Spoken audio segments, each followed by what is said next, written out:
Louvado seja o Senhor pelo alimento diário. Estamos na semana 2, domingo. Mensagem de hoje: o resultado do arrependimento genuíno. Em 2 Coríntios, capítulo 7, versículo 11, lemos: Quanto cuidado não produziu isto mesmo em vós, que segundo Deus fostes contristados. Que defesa, que indignação, que temor, que saudades, que zelo, que vindita.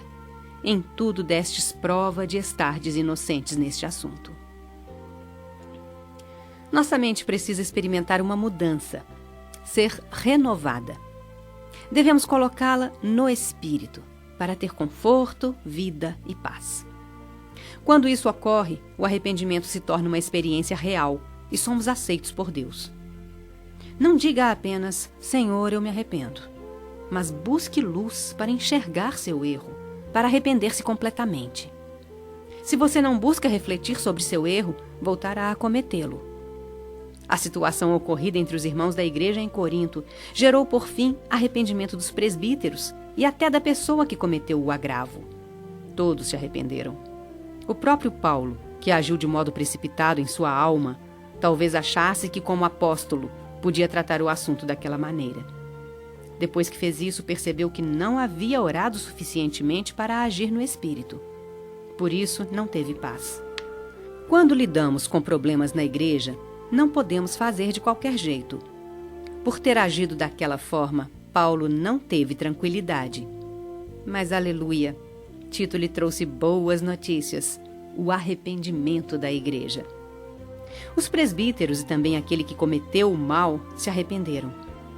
Nosso arrependimento precisa ser completo. O Senhor atende a esse tipo de arrependimento, perdoa e ouve a oração.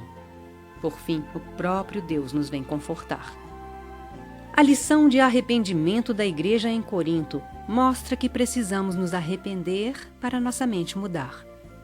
Não coloque a mente na carne, porque o resultado é morte, mas no espírito, onde resulta vida e paz. O que você sente quando se arrepende? Alegria ou tristeza? Conforto ou desconforto? Paz ou apreensão? Ao nos arrependermos, devemos fazê-lo de modo absoluto. Caso contrário, voltaremos a cometer o mesmo erro. Arrependendo-nos cabalmente, lidamos de fato com o assunto. Por causa do consolo que recebeu com a notícia do arrependimento dos irmãos de Corinto, Paulo lhes escreveu: Portanto, embora vos tenha escrito, não foi por causa do que fez o mal, nem por causa do que sofreu o agravo, mas para que a vossa solicitude a nosso favor fosse manifesta entre vós diante de Deus. Foi por isso que nos sentimos confortados. E acima desta nossa consolação, muito mais nos alegramos pelo contentamento de Tito, cujo espírito foi recreado por todos vós. Essa atmosfera de arrependimento e conforto nos traz grande ajuda no crescimento espiritual, firmando-nos e dando-nos convicção de onde e com quem estamos.